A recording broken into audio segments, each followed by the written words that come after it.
Butcher and the Smith by Charlotte, read by Ilya Leonov.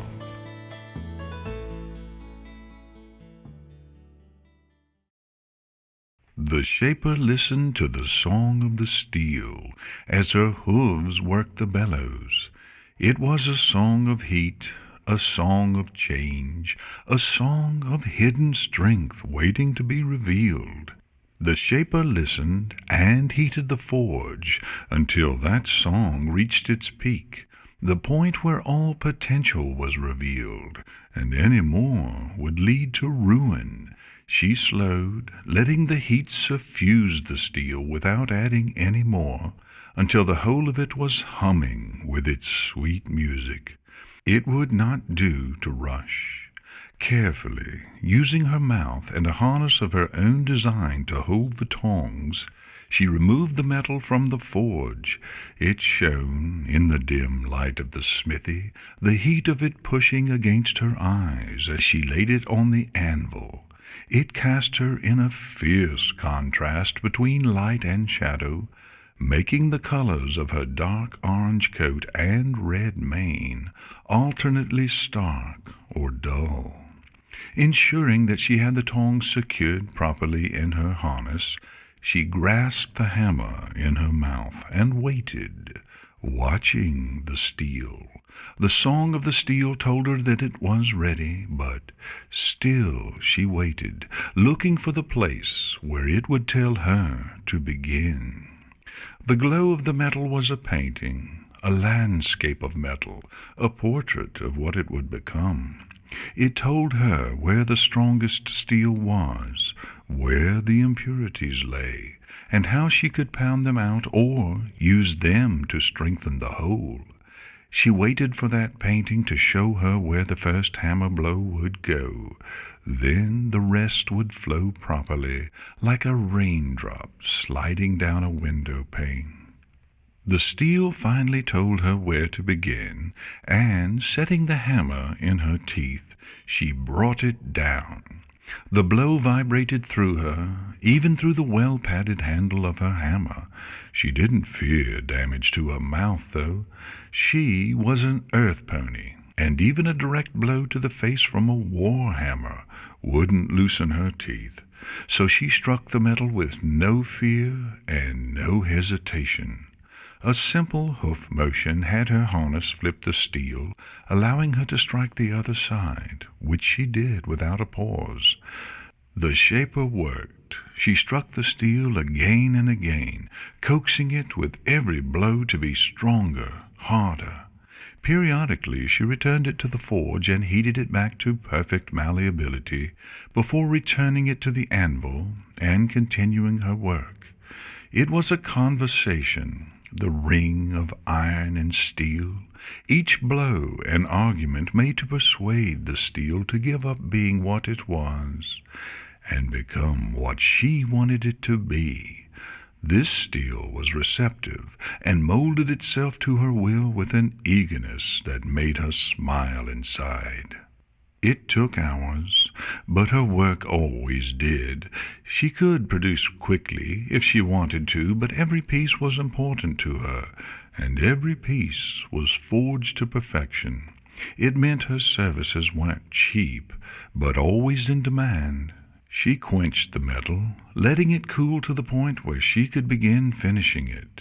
Only then did she step back, letting the song of the steel fade from her awareness, and took in a deep breath. "I was wondering if you were just going to leave," the Shaper said, turning to face her guest. The green unicorn gave her a small smile. She had been standing in the corner of the smithy since just after the Shaper had begun, and had not done anything to interrupt the work the whole time. She had a light green coat, a mane of gray-green striped with white, and was wearing a strange leather harness that seemed to serve no purpose, over which she had a pair of saddlebags that hung heavily at her sides. "It was fascinating watching you work," she said, Her voice was light and musical, but the Shaper noticed a heavy edge in it. This was a voice that could be pleasant as a summer afternoon one moment, and cut you like an axe the next. "What was that? It looks almost like a spearhead." "It is a spearhead," the Shaper replied. The green unicorn's eyes widened a bit. "It looked a bit weird. What's it supposed to do?" "It's supposed to kill whatever you stick it into," the Shaper dryly stated, "and not fall off when you pull it out again." The unicorn laughed. Like her voice, it was a light sound, but it lacked the edge her words did. The Shaper didn't often hear laughter like that anymore. The world had changed too much. "Then it'll be a good spear," the unicorn said, her smile widening just enough to be noticeable. "I hear you're the best." "I enjoy my reputation," the Shaper said. "They say your blades never dull, never break, that they only get sharper," the unicorn said, orange-yellow eyes alight, almost cat-like in the way they reflected the light of the forge. "They say you can cut an apple in two with one of your blades, and then put the two halves together again so that they seal up as if it had never been cut at all. They say they can slice through stone as easily as through flesh." "They are lying to you," the Shaper said. "All blades dull if not sharpened, and break if used improperly. Mine are no different. As to the rest, I don't think any pony believes those stories."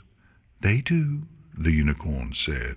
"You'd be surprised what ponies will believe, as long as it gives them hope." The Shaper scoffed. "Hope? I make weapons. I don't have anything to do with hope."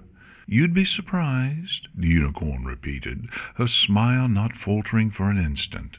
"How do you produce such quality items anyways? There are a lot of smiths around, but all of them agree you're leagues beyond them." "Trade secret," the Shaper said. "Must be some secret." "What do you want?" the Shaper asked, tired of word games. "I assume you're here with a commission. If not, I don't take apprentices, and you're too old for that anyway." The unicorn nodded. "Not in my line of work, anyways. No, I do have a commission for you. Something special."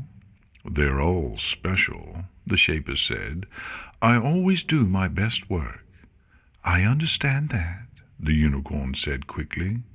"But you're going to have to go the extra mile on this one. I need you to make me a set of arrows." "I'm a smith," the Shaper said. "You want arrows? Go to a Fletcher." "These arrows are going to need to be metal," the unicorn continued. "Not steel, not iron. Something stronger, something that can withstand a lot of heat and carry enough force to punch through thick armor." "Metal arrows?" the Shaper asked, frowning. "Stronger than steel? I hope you have a bow that can actually fire them." "I do," the unicorn said. "Or I will." "Will," the Shaper repeated, shaking her head. "Heat resistance, thick armor. What do you think you're going to be shooting them at?" "Ferriotrax sanguinus." There was a long moment of silence as the Shaper closed her eyes and contemplated what she had been told. "Who else is helping you?" she asked. "I'm doing this on my own," the unicorn replied, the edge more clear than ever.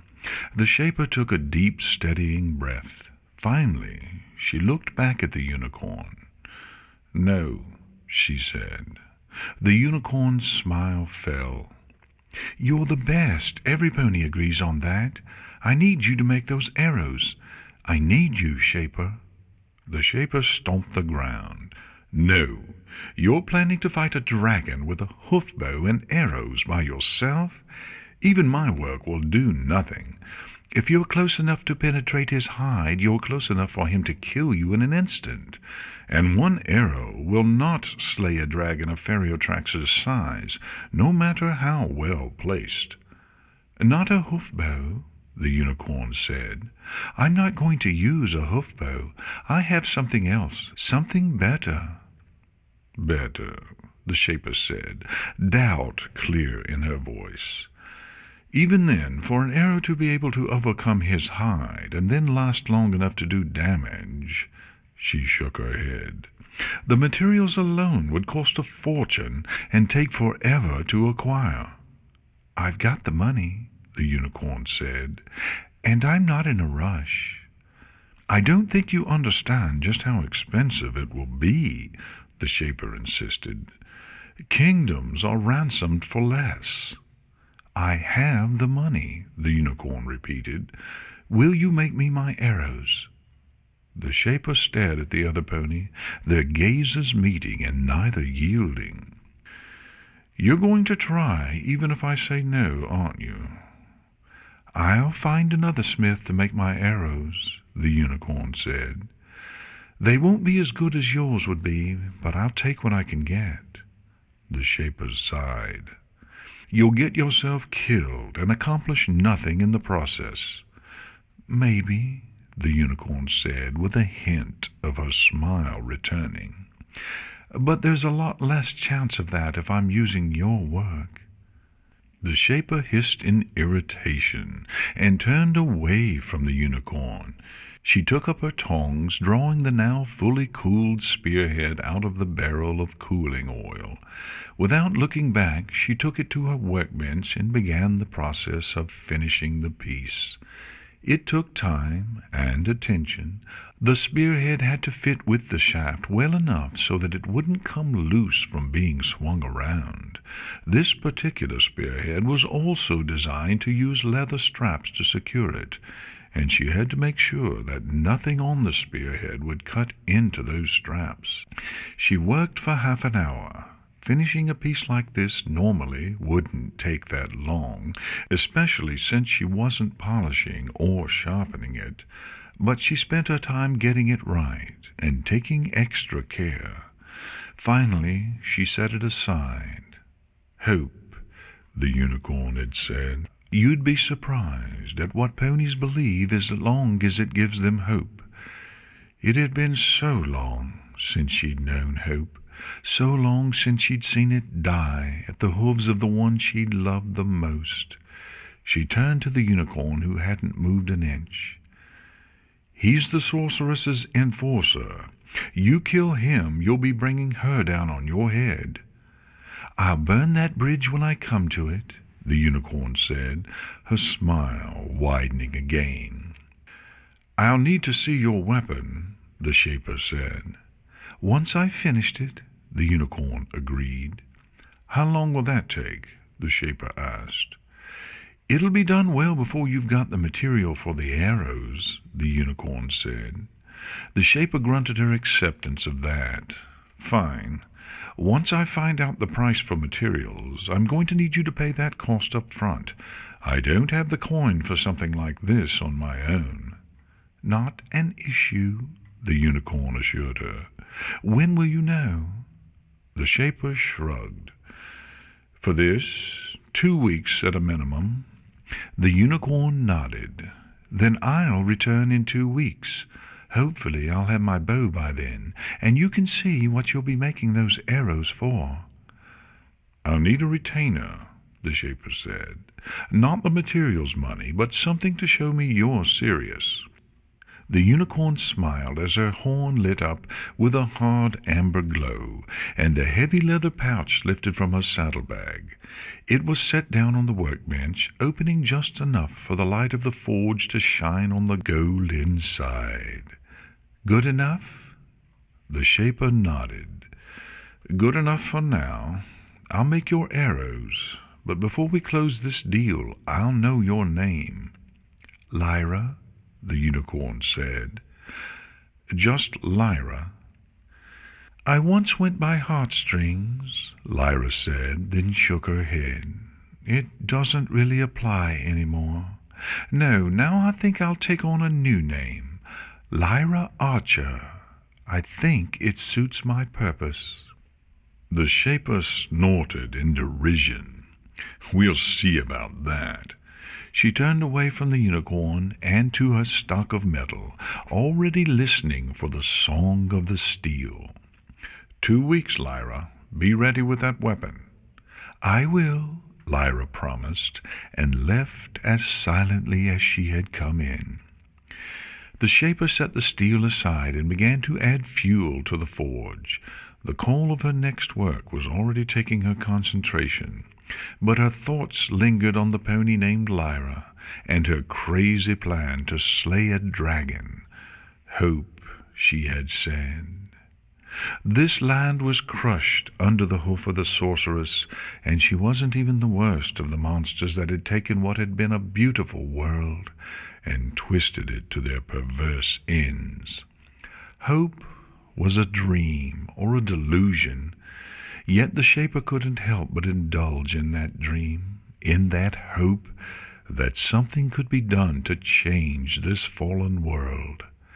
And if this Lyra actually succeeded against all odds and killed Feriotrax Sanguinus, then she hoped the sorceress would choke on it. "This is it?" the Shaper asked, examining the weapon Lyra had brought her. She had not spent the 2 weeks since their last meeting idle on the project, spending her money on improvements to her forge so that she could create the temperatures she'd need to create the needed arrows. Now that she saw the weapon they were to be used with, she was wondering if it had been worthwhile. "Yep," Lyra said. She was still wearing her odd leather harness, not a saddle, not armor, since it left her back and sides mostly bare, mostly covering her chest. She had added guards to each leg this week, and while the overall effect was that she was wearing protection, it was like none the Shaper had seen before. "This won't work," the Shaper said. It was a weapon much like a hoof bow, but different enough to be unusable. It was curved and longer than a pony, made from wood, lacquered black. There was a thick, elaborately carved grip in the middle, and each end was bound together by a strong cord stretched out between them. There was no crank to pull the string back or stock to hold it and the arrow. The Shaper examined it thoroughly, but could find no way for the bow to be both held and fired. No, how could you even use such a weapon? "There's a trick to it," Lyra said with a sly smile. "Unicorns only, sadly, but doable." The Shaper snorted at that, rolling her eyes. "Is your special talent telekinesis? Otherwise, I've seen unicorns try to aim with their minds, and it always ends with embarrassment." Lyra laughed. "No, I was a musician. My talent is in playing the lyre or a harp. I'm pretty good with any stringed instrument, really. You'd be surprised at how well that translates into archery." "I don't doubt it," the Shaper said. She sighed and took another look at the weapon, holding it with one hoof while the other tested the draw weight. "Assuming you can actually fire this thing and hit what you're aiming at, it's still no good." "Why not?" Lyra asked. "It's got a good enough draw for a standard arrow," the Shaper said, pulling the string to illustrate. "You'll get a nice flight, probably greater penetration at longer range than a common hoof bow. If you can place and draw the arrow telekinetically, you can have a faster firing rate than a hoof bow, too. Aim will be all you, though. No sights to look down, and the steadiness of the arrow is completely dependent on whether you can keep it positioned properly." "I can do that," Lyra said. "Don't worry, I can use this bow just fine." "I'm sure," the Shaper said, then drew the bow so hard that it creaked and threatened to snap in two. Lyra nearly leapt forward, her eyes wide and worried. "There's your problem," the Shaper said, easing up on the bow. "It's got good draw for a normal arrow, not the kind you're asking me to make. To get the same results with those arrows, you'll need something more than 10 times the draw weight of this one." "That might be an issue," Lyra admitted, backing off and taking a seat. "That's not the strongest bow I can make, but it's up there. I was anticipating the heavier arrows." "To do what you need them to do, they won't just be a little heavier," the Shaper explained. "I'm making them out of heavy metals with high melting points. Tungsten, iridium, thorium, and a few others you've probably never heard of. One arrow is going to weigh more than this bow." "That's impressive," Lyra said, grinning. "And I'll need a bow to match, huh?" "You will," the Shaper confirmed. "Dragonhide isn't just thick, it's supernaturally strong. Ferriotrax is even worse. The sorceress has put protective spells on him that turn that natural toughness into something stronger than most castle walls. I can forge an arrow that can go through that, but it needs to be fired from a bow that can handle it. This is not that bow." "Huh," Lyra said, staring at the bow. She thought about it for a long time, her expression never changing. Finally, the Shaper had enough. She hung her head and sighed. "I can make a better bow," she said. "Oh?" Lyra said, perking up. "I thought you weren't a bowyer." "I'm not," the Shaper snorted. "But I'll make an exception. If this is close to the strongest you can make, then you can't make what you need. I can forge a bow for you, something that will have the power needed. You won't be able to use it shaped like this, though, so I'll build it as a hoof bow." "Don't worry about that," Lyra said, wheezing a hoof in breezy dismissal. "Make it like this one." The Shaper blinked at the green pony. "The draw weight alone will be immense, more than 600 pounds. If you're not a telekinetic talent, then you won't have the power to use it." "Not an issue," Lyra insisted. "You make the bow, I'll take care of using it." The Shaper shook her head, muttering about hard-headed unicorns for a moment. "Fine, but I warned you." She laid a hoof on the bow Lyra had brought. "I'm going to have to keep this one as a reference, and I'd like to see how you use it. I might be able to improve the design to work with your technique." "Sure," Lyra said. "I practice every day out in the Whitetail Woods. I'll show you where." The Shaper nodded. "Good. Now I have gotten a list of what I will need, and the amount of gold it will take to acquire them. I'll have to add the materials of your new bow to that, but I can give you an estimate of the total cost for what you want." "Lay it on me," Lyra said, eager. The Shaper told her a number, and Lyra burst out laughing. "Why is that amusing?" the Shaper asked, irritated with her most expensive customer.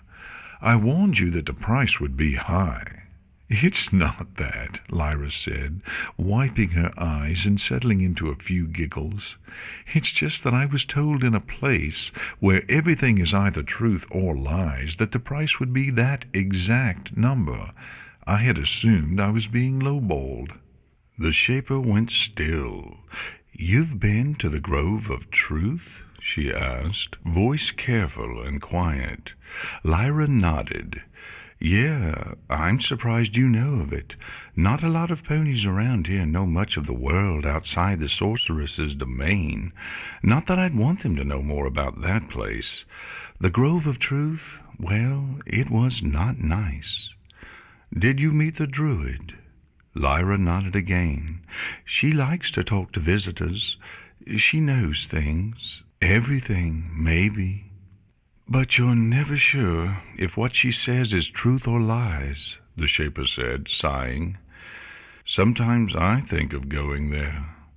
"It is not a good place to find answers," Lyra said, shaking her head. "You've got to be pretty desperate before you consider it." "And you were?" the Shaper asked. "Oh, yeah," Lyra said. "I was." She looked off into the distance, but whatever she was thinking, none of it made it to her face. She smiled at the Shaper again. "I've got the gold you'll need, all of it. How soon can you get me that bow?"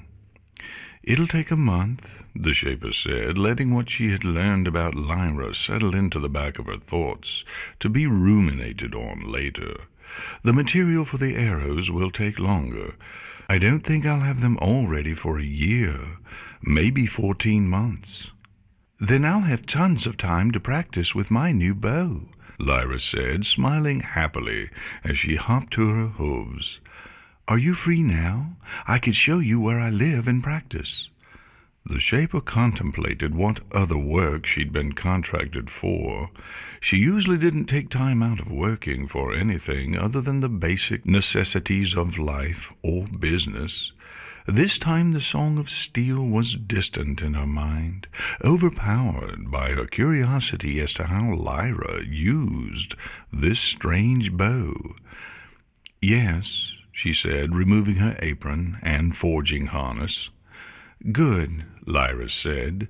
"Now do you have some place I can put all this gold so it won't get stolen?" After securing the massive amount of money Lyra had brought, the two ponies set out from the smithy. The town was bustling with the usual activity, ponies buying and selling in the market, or bringing produce from the fields. Soldiers patrolled in groups of 5, spears and hoof-bows holstered, but eyes wary for trouble.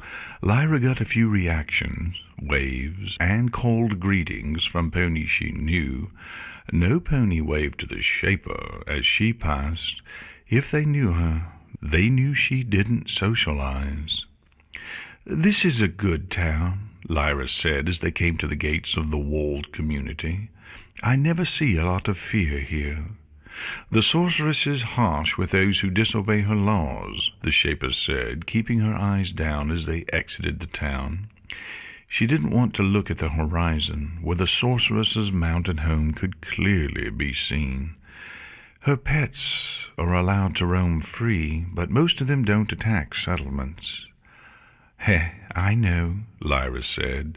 The Shaper nodded at that. Lyra wouldn't be hunting Feria tracks without knowing at least that much. They walked in silence for a long time afterwards. The mid-spring sun was hot on their backs, but the Shaper was used to the roaring heat of the forge and paid it no mind. Lost in her own thoughts, she was almost surprised when she looked up to find they were surrounded by the Whitetail Woods. Moreover, she recognized the section of the woods they were in. "We're close to Ponyville," she said. "Oh, you know about Ponyville?" Lyra asked, giving the Shaper a curious look. "I lived there before everything changed," the Shaper replied. "So did I," Lyra said. "Can't say I remember you, though. Sorry." The Shaper shook her head. "No, I don't remember most of the ponies who lived there. I was just a filly when it all went bad." "I'm sorry," Lyra said, genuine sympathy in her eyes. "Have you been back since?" "No," the Shaper said. That was the last either of them said until they arrived at the small cottage Lyra was using as a home. It was an old place. Lyra had apparently been fixing it up, but she couldn't cover up the age of it, or the fact that it had seen a lot of hard winters of neglect. In a clearing behind the cottage was where Lyra had set up her archery field. Targets were set at various ranges, some well into the trees and barely visible from the line Lyra had painted on the ground to indicate the starting range. Piles of small clay discs were scattered about the clearing, and the shattered remains of more littered its fringes. Each of the targets displayed the results of her practice, and it looked like she was doing fairly well. "Okay, you wanted to see how I used the bow," Lyra said, dropping her saddlebag off beside the house and putting on a quiver full of blue and purple-fletched arrows. "Yes," the Shaper replied, sitting down. Lyra stepped up to the line, her magic drawing a bow similar to the one they had left in the smithy to her. She laid the bow at her hooves and closed her eyes. The Shaper could feel her gathering her energies, as if the world were holding its breath in anticipation. With a burst of amber light, Lyra's horn released her spell. Crackling bolts of yellow and green lightning flashed over her body, and the Shaper could see muscles shift oddly beneath her coat. Lyra reared back onto her hind legs, balancing with unlikely ease. She held out her forehoofs, and they were sheathed in light that bent and moved like the claws of a dragon or the fingers of a monkey. The bow flew up to her translucent magical hands, and in a smooth motion she drew and nocked an arrow. She sighted on one of the closer targets and let fly. The bow made a dry, snapping noise as the arrow shot towards the target, burying itself in the second outermost ring of the targeting circle. Lyra turned to the Shaper, moving and standing on 2 hooves as easily as she would have on 4. "So, what do you think?" The Shaper blinked at the unicorn, considering. "I think your telekinesis will not be strong enough to let you use the bow I will make for you." Lyra laughed. "I told you. Let me worry about that. I was asking about my method. Any ways you can improve the bow to work with it?" The Shaper nibbled on her lower lip as she thought about it. Lyra took the time to practice some more, adding movement to her shooting routine. She was acrobatic, in excellent shape, and somehow able to run and jump on her hind legs without straining herself or falling over like any other pony would. Her shots hit their targets more often than not, though it was rare for her to catch the bull's-eye. Finally, the Shaper stood. Lyra stopped and turned to look at her again. "Yes," the Shaper said, "I can make some improvements, but your magic will have to be much, much stronger." "It will be," Lyra promised, grinning. "See you in a month, then." The Shaper nodded and left without another word. Forging a bow was not the same as forging a spear or sword, and required special concentration and attention from her. She finished her other projects first, then refused all other commissions while she worked on the bow. She spent days hammering out new variations, and while each of them was in itself a perfectly usable bow, none of them had the strength she needed. Bows were not meant to be made of metal, and their greatest requirement was the need to bend and spring back to their original shape. So she started with spring steel and began to refine the technique. She needed a bow that was hard enough to take the strains that would be put on it, giving enough that it would bend under pressure, and elastic enough to return to its original shape instantly when the pressure was removed without permanently deforming. Most metals that hard were brittle. Most metals that bendable weren't hard. Most metals that elastic couldn't take the pressure she needed them to. In the end, when the first shipment of her ordered materials arrived, she found the right balance. An alloy of titanium, tungsten, steel, and nickel, plus a few others in small quantities, made the right kind of metal. A cord of the same material served for the bowstring. A lesser smith couldn't have forged such a bow, even with the aid of unicorn magic, but this was the Shaper's talent. This was her art, and she was a master of it. While the final product would not be called beautiful, It had a certain simplicity and form that made it elegant. It sang, even after she finished it, the metal impossible to block out as it begged to be used. Even with Earth Pony strength, the Shaper could not string it without the aid of a machine, and though she strained, she could not draw it fully. It passed every test, though, and so she unstrung it and carefully treated it to resist the elements before taking it out to Lyra's cottage. When she got there, she found the unicorn practicing her archery, but this time she was also holding a dozen bags of sand in the air at the same time. She was moving erratically back and forth behind her firing line, her magic gripping those scattered clay discs and flinging them into the air. Every time one went up, she fired an arrow. 4 times out of 5 she hit her target. The bullseye targets scattered around also showed the payoffs from her practice. Most of the holes now clustered in the inner rings. The Shaper waited patiently, watching the unicorn as she worked. It was mesmerizing, seeing her use that bow. Finally, Lyra slowed down enough to notice the orange Earth Pony and ended her practice. She set all the heavy sandbags down and walked over, looking hungrily at the wrapped bundle that was her new bow. "Right on time," Lyra said, smiling. "I've heard you closed up shop to work on this. I hope I'm not ruining your business." "It's not in any danger," the Shaper replied. "I have your bow." She held up the bundle, unwrapping it to show the weapon and its cord to Lyra. The unicorn whistled, drawing the weapon out with her telekinesis and examining it.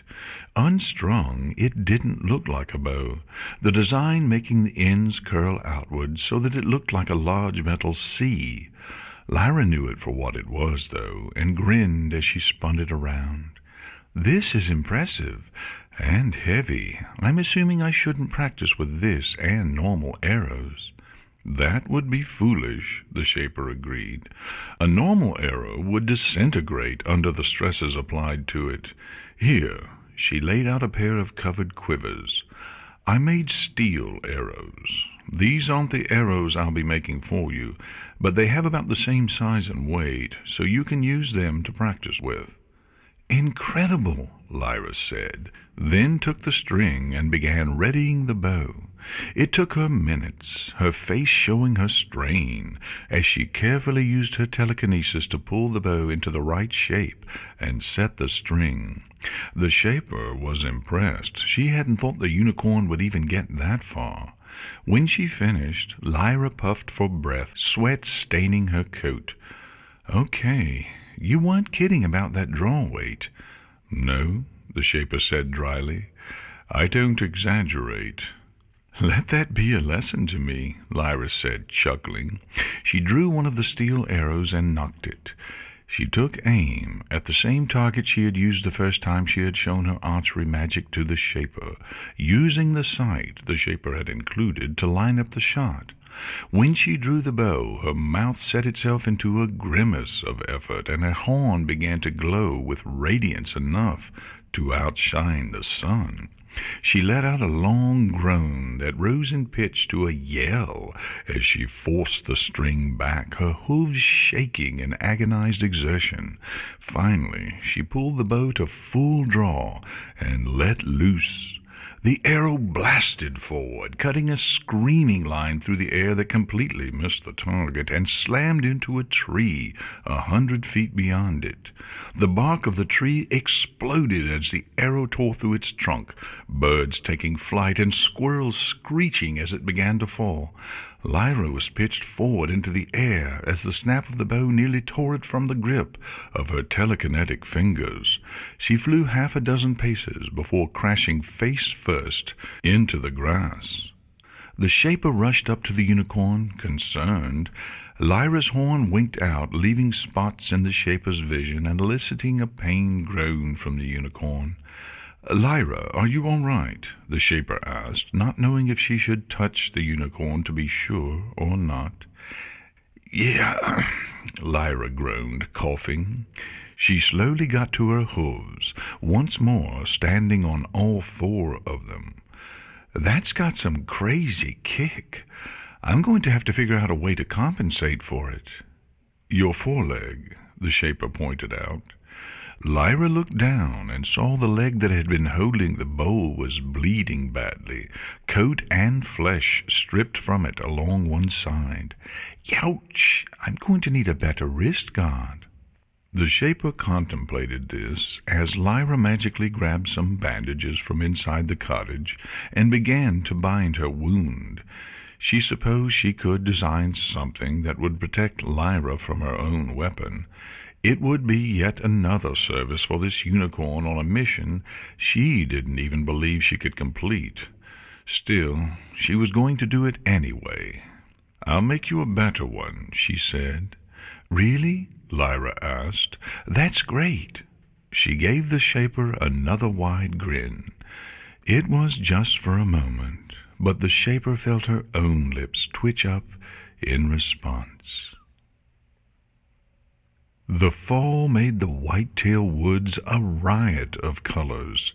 In the old days, it would take ponies running up and down its length to make the leaves drop from the trees. But after the change, they never needed the help any more. The sun was going down, and the slanting light was pouring through the trees, so walking through them to Lyra's cottage was like swimming in a sea of red, gold, yellow, and brown, while stray breezes swirled the leaves into tornadoes of fire. The Shaper saw the colors of heated metal in the leaves, and heard distantly the song of the trees, something she hadn't listened to since she was a filly. It was cold, especially so for a pony used to the heat of the smithy, and so she had bundled up. When she got to the cottage, she saw that Lyra had not done the same. The unicorn was, in fact, sweating badly as she fired her metal bow again and again. The wrist guard the Shaper had made for her was scored deeply from its repeated abuse, close to being destroyed. It was why the Shaper had come out here, to provide a replacement. Most alarming was the blood that was seeping from the place where Lyra's horn met her head. The old targets hadn't been able to stand up to the force of Lyra's bow when she managed to hit them, so alternatives had been devised. The straw piles that served her now were loose and didn't explode quite so violently when hit, but left the clearing and much of the forest beyond carpeted with straw to the point where finding dirt or grass was a chore. "Lyra," the Shaper said, making the unicorn pause in her training, "you should rest." "Hey," Lyra said, giving the Shaper a bloody grin. "Good to see you again. Don't worry, I'm almost done." "How long have you been practicing today?" the Shaper asked. "Since about noon. Why?" Lyra replied, swaying slightly on her hooves. "It's nearly sundown," the Shaper reminded her. "You have been practicing for too long. You need to rest." "Nah, I'm fine," Lyra said, smiling, but her concentration broken by the Shaper's arrival, her body finally put the lie to her words. Her magic flickered out in a burst of amber light, the bow falling to the ground with a dull thunk. Lyra's eyes bulged as her body started reporting how painfully awkward her two-legged stance actually was. She fell to the ground, hissing in pain and twitching as her muscles rearranged themselves back to normal. Finally, she looked blearily up at the Shaper, who watched all of this impassively. "Okay, so I'm not completely fine. Would you like to stay for supper?" The Shaper nodded, and after a bit of work the two of them got the bow unstrung and they headed inside. Lyra was in no condition to actually make dinner, so she lay down to rest while the Shaper did her best with the meager stores the unicorn had. In the end, she put together a simple stew that would be filling and hopefully help Lyra recover from her fanatical training. For her part, the unicorn ate it up with gusto, declaring it the best stew she'd ever had. The obvious hyperbole brought the faint touches of a smile to the Shaper, who found herself relaxing in Lyra's presence more than she had around another pony in more than a decade. "Why do you try so hard?" the Shaper asked as the night wound on and the two ponies relaxed after their meal. "Lots of reasons," Lyra said. "Mostly because it's what I want to do." "You want to kill a dragon," the Shaper said, searching the unicorn's face, though for what she wasn't sure. "Yeah," Lyra said, her usual smile fading. "I really want to kill a dragon." "Why?" the Shaper asked. Lyra chuckled. "Why? Because he's there," she said, reaching out with a hoof, as if to grasp a lofty and distant concept.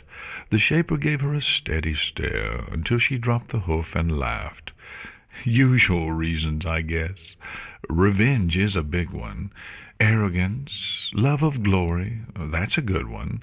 There are entire ballads about that one. Mostly, though, I want to spit in the sorceress's eye, and I can't really do that in person." "No, I suppose you can't," the Shaper agreed. "Why are you helping me?" Lyra asked. The Shaper considered that question for a long moment before answering.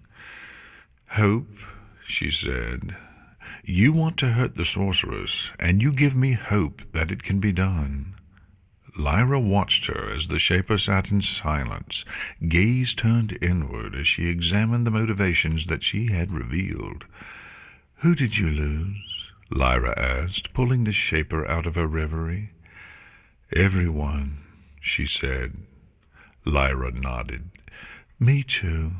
She reached into a cupboard and pulled out a bottle of wine, filling 2 cups with it and sliding one over to the Shaper. With a grin, she took up her cup. "A toast, then, to spite and hope." "To hope and spite," the Shaper replied, and they tapped their cups together and drank well into the darkness of the night before falling into peaceful slumber at each other's side. Winter's deepest cold had frozen the land into stillness, but still Lyra kept to her training. She didn't use the metal bow exclusively, instead building up her telekinetic powers by training with a normal bow while also lifting as much weight as possible.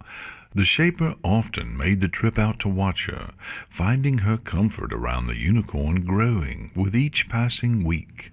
She had begun to hear the song of the trees more often as well.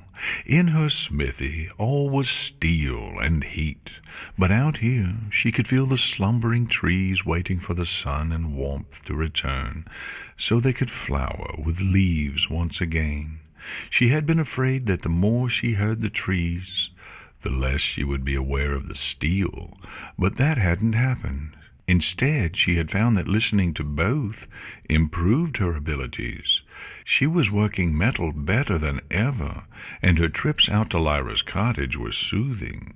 There were entire days that she didn't go home at all. Lyra never seemed to mind the company, always greeting the Shaper with a smile. In fact, the Shaper seemed to be having a good effect on her as well. She no longer trained until she was injuring herself, and her strength and technique were improving greatly because of it. She was able to string and fire her bow without straining now, though she still had a ways to go before she was as proficient with it as she was with a normal bow. This night the air was crisp and harsh in the Shaper's lungs. She missed the heat of her forge, but welcomed the night to be spent in Lyra's company. When the unicorn was done with her training, she helped her put away all of her equipment before speaking. "I have the materials to make the first arrow," she said. "That's great," Lyra said, eyes alight with excitement. "How long will that take?" "I don't know," the Shaper said. "I think 2 weeks." 2 weeks for one arrow," Lyra said with a low whistle. "That's a lot of time." "They aren't normal arrows," the Shaper pointed out. "The materials they will be made from are hard to work with, and will require a great deal of forging before they are the required purity and mixture. Furthermore, I can't just create a mold and produce them en masse like I can the steel arrows. Each arrow will have to be crafted individually, balanced perfectly, and made to match the bow. Lyra laughed. I trust you, she said. You don't have to give me all the details. The Shaper paused. Oh, she said, dropping her eyes. I was rambling. I didn't realize. No, Lyra said, pulling the Shaper's chin up with a hoof. You're not rambling. You just like to talk about your projects, all the little details of metalworking. It's fine. It's cute. Cute, the Shaper repeated. The word tasted like copper in her mouth, but it brought a faint smile to her even so. Yeah, it is, Lyra said, giving her a warm smile. So what you're saying is that you'll be locked in your workshop for the next 2 weeks at least, and I shouldn't expect to see you until you have the first of my arrows? The Shaper nodded. Well then, let's make this night special. And it was.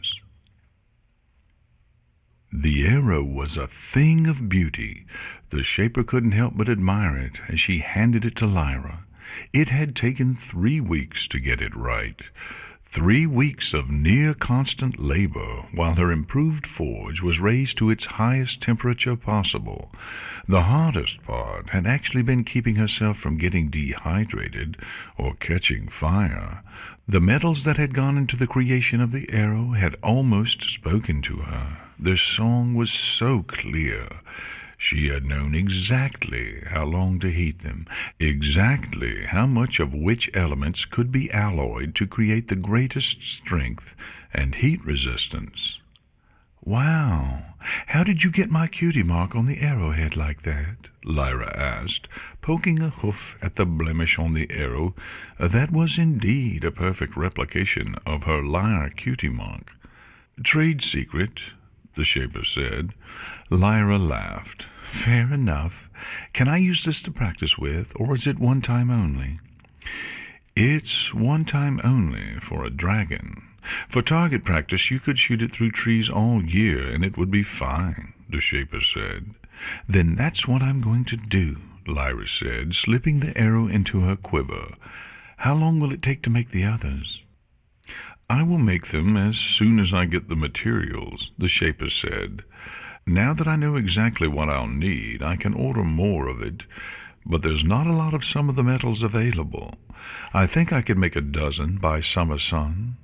A dozen, Lyra mused, looking up at the winter sky. Will that be enough? I don't know, the Shaper said. I don't know anything about slaying dragons. Well, it'll have to be, I guess, Lyra said, shrugging. The Shaper felt the winter's breeze cut into her. You're going to fight him this summer. Summer sun, Lyra said, nodding. I know where he'll be then. I'll have surprise on my side. It's my best chance. Are you ready? The Shaper asked, suddenly feeling a pit open in her stomach. She remembered the sensation from long ago. It was a prelude to loss. I'll have to be, Lyra said. She noticed the worried look on the Shaper's face and smiled. Don't worry about it. I've got your bow and all this training I've been doing. That dragon won't know what hit him. Do you have to do this? The Shaper asked, wishing for the heat of the forge and the weight of her hammer. Lyra's smile turned sad as she nodded. It's what I've been working towards for years. It's all I have left. You, the Shaper began, but her voice trailed off as she realized she didn't know what she was going to say to that. I see, she said instead. I will make sure you have your arrows then. She turned and began the walk back to her smithy. Shaper, Lyra called out to her. She turned around slowly, her expression blank as she looked back at the unicorn. Lyra's mouth worked, one hoof stretched out to her. But she spoke no words. Instead, she let her hoof fall and set a smile on her face. "I'll see you," she finished, almost mumbling. "Yes, when I have more arrows," the Shaper said, and continued on her way home. The arrows were finished. The cold and dark of the winter had given way to the bright warmth of the spring, and even that was now waning into the long heat of summer. The Shaper had finished 12 arrows for Lyra, and while she still had materials left over, she wouldn't be able to complete another before the day of the summer sun came. They sat in their quiver, filled with the purpose she had given them in their forging. They yearned to kill a dragon. That bow and these arrows were without a doubt her finest creations. Even now she could almost feel the bow, its song like the sound of sweet music the next house over, loud enough to be just on the edge of her awareness. It sang so loudly because it was being used. Lyra had become so proficient with it that they were practically one entity. The arrows and their bow called to each other, one incomplete without the other, both intent on the purpose of their master. If anything could bring this dragon down, they could. Yet there was no guarantee that it would be so. Her craft was flawless, she knew that, but so was the magic of the sorceress. She had done all she could to make the weapons worthy, but would it be enough?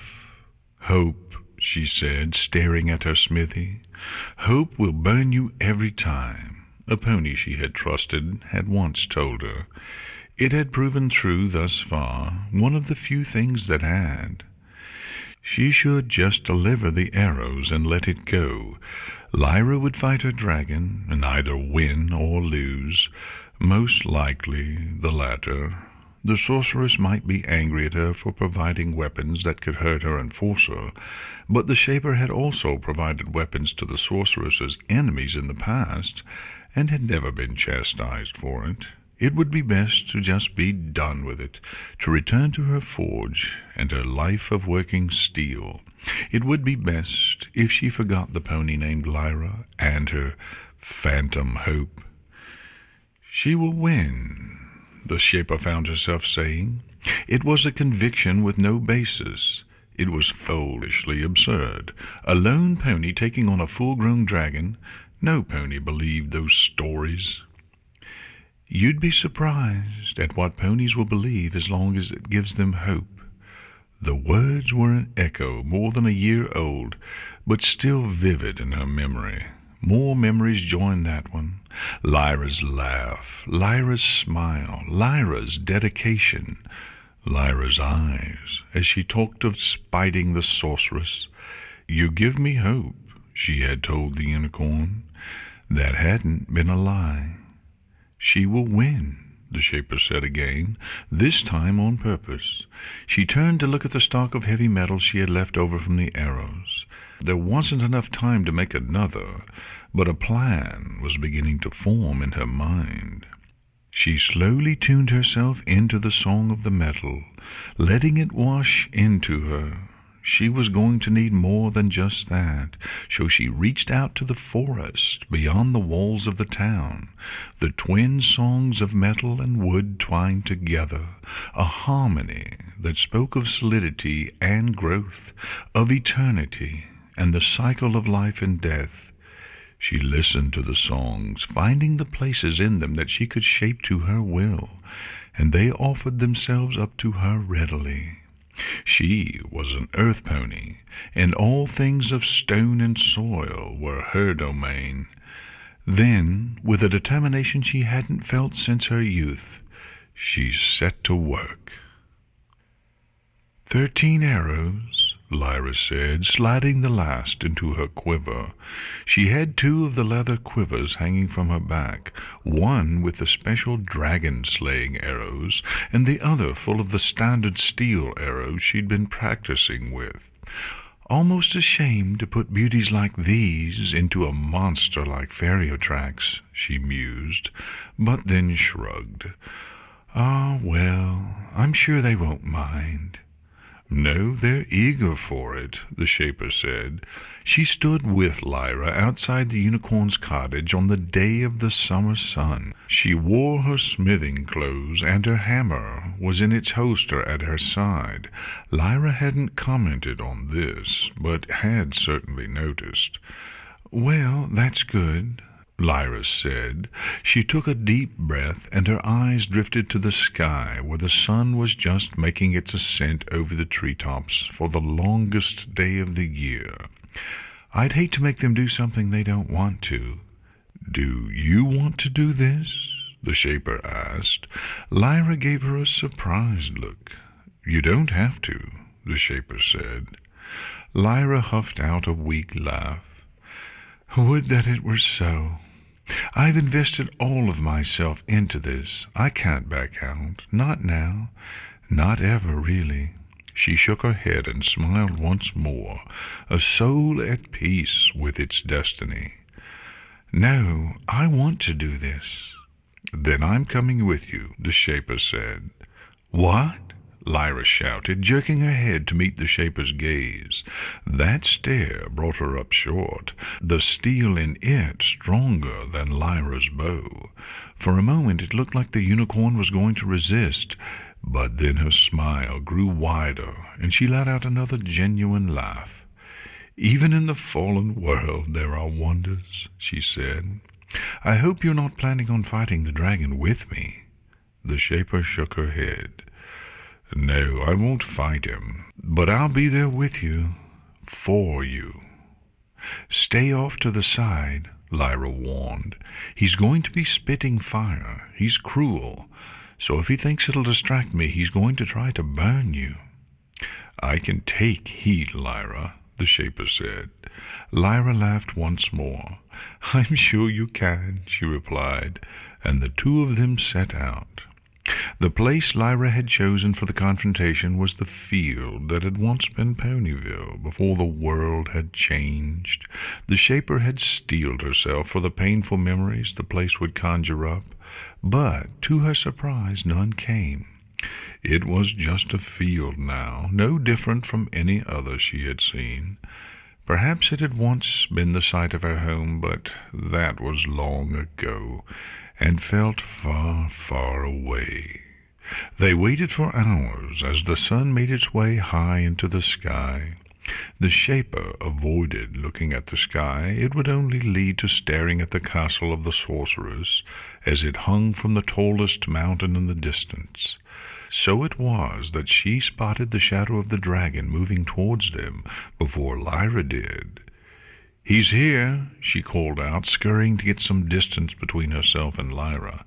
She hoped her plan wouldn't be needed, that Lyra could end this quickly, but she felt the plates held beneath her smithing apron to ensure they were there, just in case. Lyra enacted her spell, standing tall on 2 legs, while her magical hands held her bow at her side. There she waited, watching as the huge form of the dragon descended on them. Feriatrax sanguinus was one of the largest of his kind, a red dragon. His scales burned crimson in the sunlight. His eyes were like volcanic calderas, smoldering in their sockets. Atop his enormous head was a crown of horns, many adorned with ornate rings made of the bones of other dragons. His wings reached out with bat-like fingers so far that their span could have stretched from one side to the other of the town where the Shaper lived. His claws were black, covered in soot and char from the burned things he devoured. His teeth were like swords, gleaming with dripping saliva. His long, lashing tail ended in a knobbed, spiky tip, like a fleshy bone mace. Around his neck he wore a stone torque that looked like gray granite in the light, but glinted pale blue in the shadow. He was a monster that inspired nightmares throughout the sorceress's domain, and everything about him was gargantuan and deadly. He landed in front of Lyra, shaking the ground like an earthquake. The Shaper planted her hooves and called on her earth pony nature to keep her stable, while Lyra, long practiced with staying on her back hooves, barely swayed. The dragon reared up and looked imperiously down at the green unicorn that stood before him. "You are not the one I seek," Feriatrax said. His voice boomed out over the land, shaking trees and frightening away any animal brave enough to not already be running. "Leave, little pony, before I make a snack of you." "Wrong, moron," Lyra said, wildly grinning. "I'm exactly who you're looking for." Feriatrax growled, the sound like an avalanche in progress. "You test my patience. I say again, leave. My mistress does not like me tasting pony flesh, but neither does she condone insolence." "Oh, so you don't want this?" Lyra plucked something from her archery harness with her magic, floating a small gem out in front of her. Feriatrax's eyes narrowed and his body tensed. "Got your attention, huh?" "How do you have that?" Feriatrax demanded. "It is mine. Return it to me and I will spare your life." Lyra laughed. "I don't really care whether you get it back or not," she said, returning the gem to its pocket. "I'm just giving you incentive to stick around and see this out to the end." "See what out?" Feriatrax boomed. "This," Lyra said, then with a fluid motion almost too fast to see, knocked, drew, and loosed. The arrow, one of the Shaper's special dragon slayers, flew with a sharp hiss towards the dragon. He absently swiped a claw at her as soon as she started firing, but she had trained herself to shoot on the move, and was gone before his claw reached her.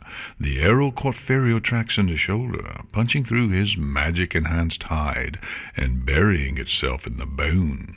The dragon let loose a shrieking roar of pain, recoiling from the unicorn and clutching at his injured shoulder. Blood, white and glowing like molten steel, spurted out of the wound, causing the grass it fell on to catch fire. He whipped his head around to face Lyra's running form and spat a glob of fire at her. She leapt into the air, curling into an aerial somersault as the blob-clinging flames splashed into the ground where she had just been running. She came out of her flip with another arrow knocked and loosed just before she crashed to the ground, in a roll that saw her back to her hooves and running in an instant. The second arrow blasted through the dragon's wing, tearing a hole in the membrane, but accomplishing little else. Feriatrax whipped his head forward, snapping at her. He aimed high, expecting her to jump again, but she rolled under it, coming to her hooves and drawing another arrow to fire it point-blank into the side of his jaw. The arrow went through one side of his jaw and exploded out the other, shards of intensely strong dragon bone flying from the exit wound. Lyra threw herself into a backwards roll to avoid the spurt of molten blood that followed her shot. The dragon roared in agony, but reacted faster than a creature that size has any right to, bringing its wing down in a battering smash that would have crushed Lyra beneath it. The green unicorn had been improving her telekinesis for over a year in order to wield her bow, and that came with some side benefits. She encased herself in a shell of magic that took the brunt of the wing slam, though the leftover energy was enough to force her to her knees. With a pained grunt, she leapt back to her hooves the moment the wing had lifted, sprinting for the dragon's tail. She drew and loosed again. This arrow struck the dragon's wide hip, but not in a place that would cripple him. Feriatrax jerked from the latest wound. He was quickly growing wary of the power of this pony's bow. He curled in on himself, swinging his tail in from behind, while his head swiveled on his long neck, forming a one-monster pincer attack on the lone unicorn. Lyra saw the tail coming and dropped to skid on her knees, bending her body backwards in a way no pony should have been able to, so that she was almost lying on the ground as the tail passed barely an inch over her. The wind of the tail's passage caught at her mane, and she couldn't help but laugh with exhilaration as she came back to her hooves with another arrow drawn, aiming for the dragon's spiked spine. Ferriotrax's head appeared over his tail, injured jaw spilling his lava blood out from between his teeth.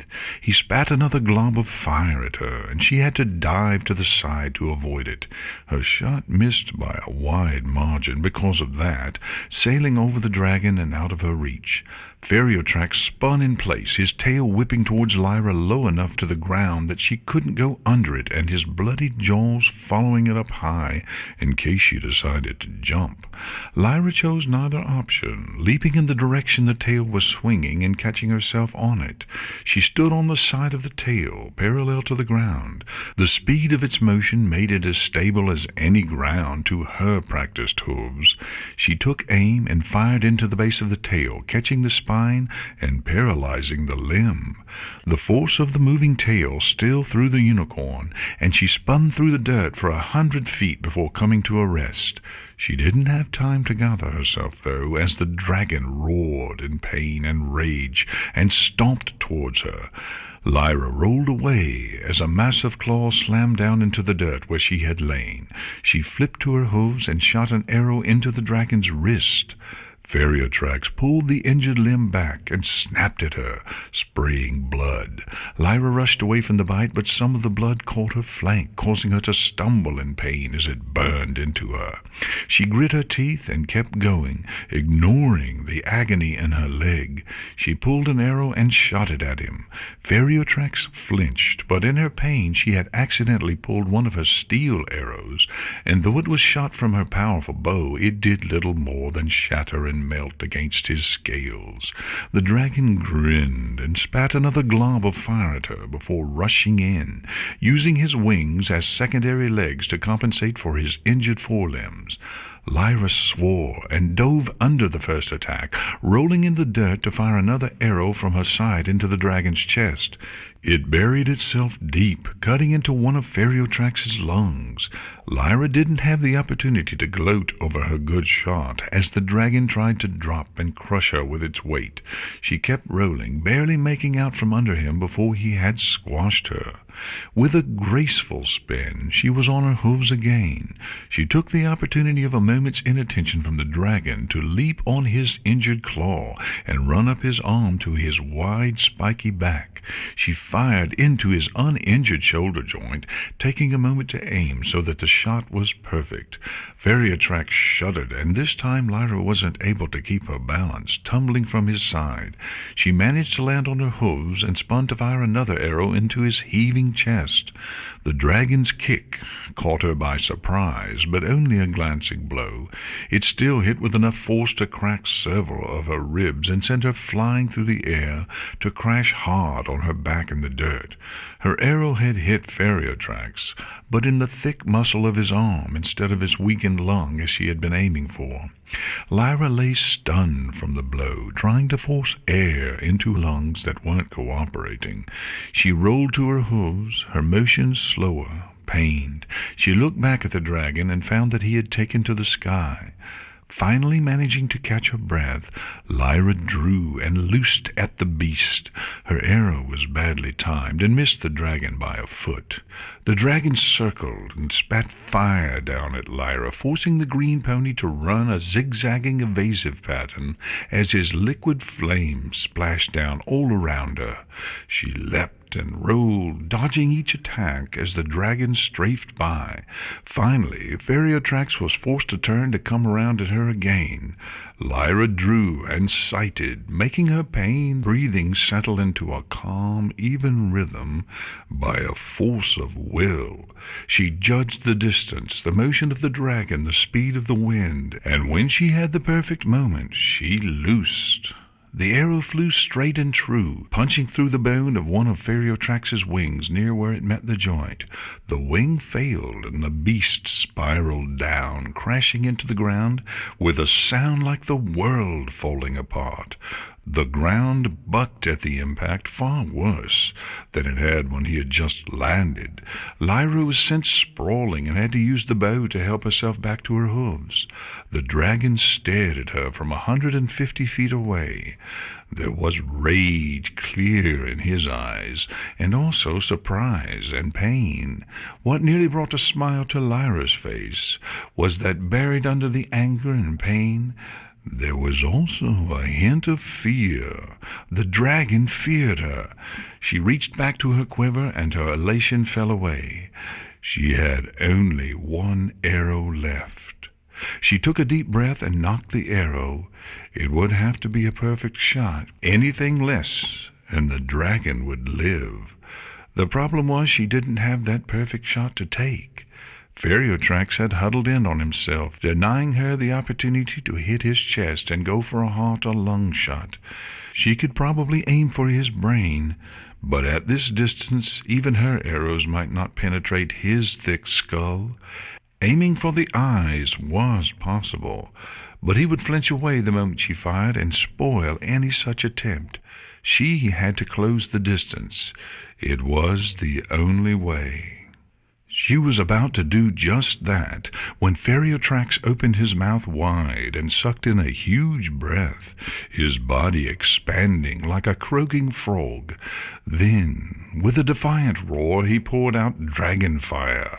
The wave of liquid flame rushed across the field, separating them with all the inevitability of a freight train rolling down the tracks. Lyra closed her eyes, body relaxing in resignation. The fire never touched her. The Shaper was moving the moment the dragon inhaled, tearing her apron open and pulling out the strange wood and metal plates that she had hidden within.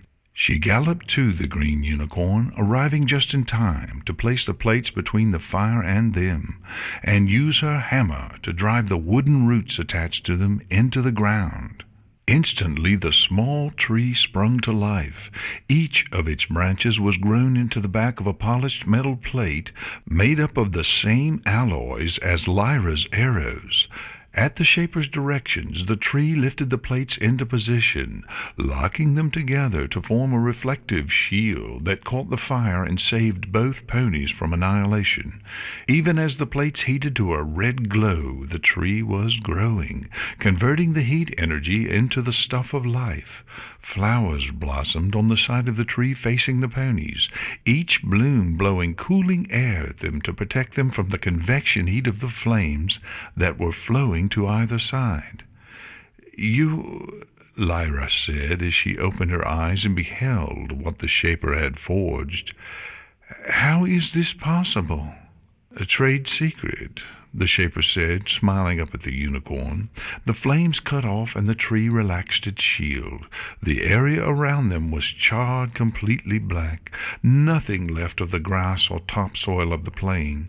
The peace was short-lived, though, as the dragon took another huge breath and let loose a second gout of dragon fire.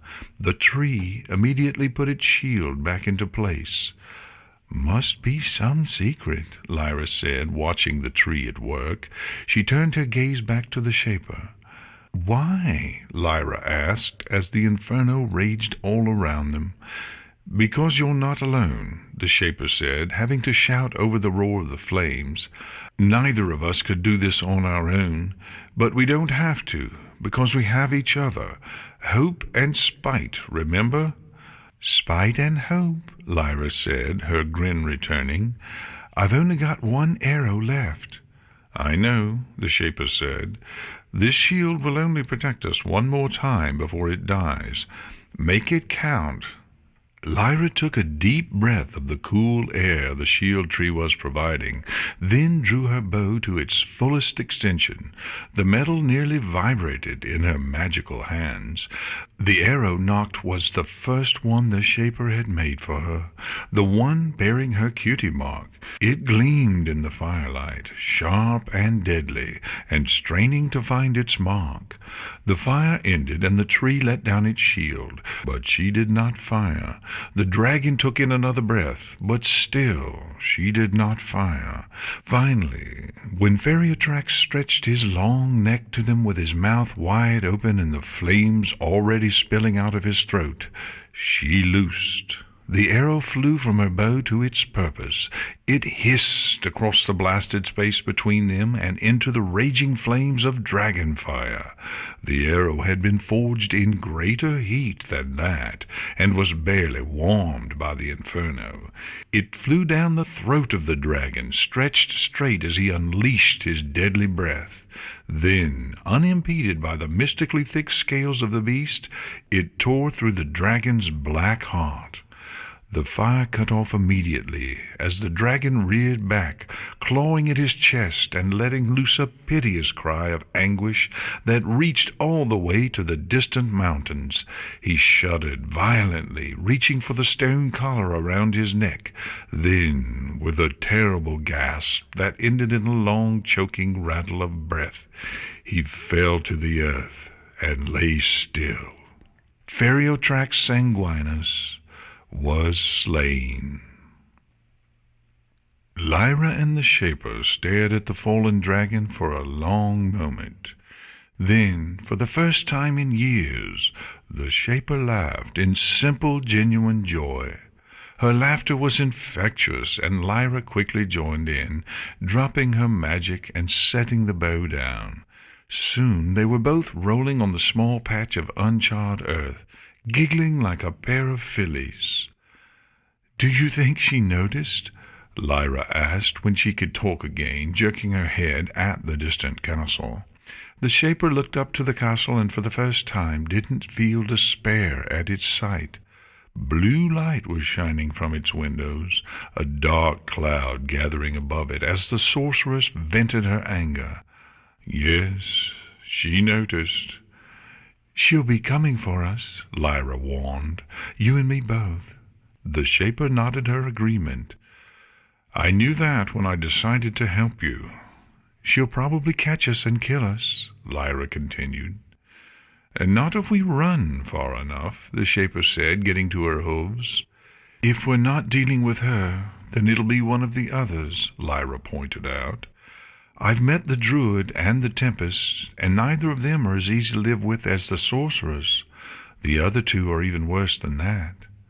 "I don't care," the Shaper said. "We've bloodied one of their noses. I say we do it again."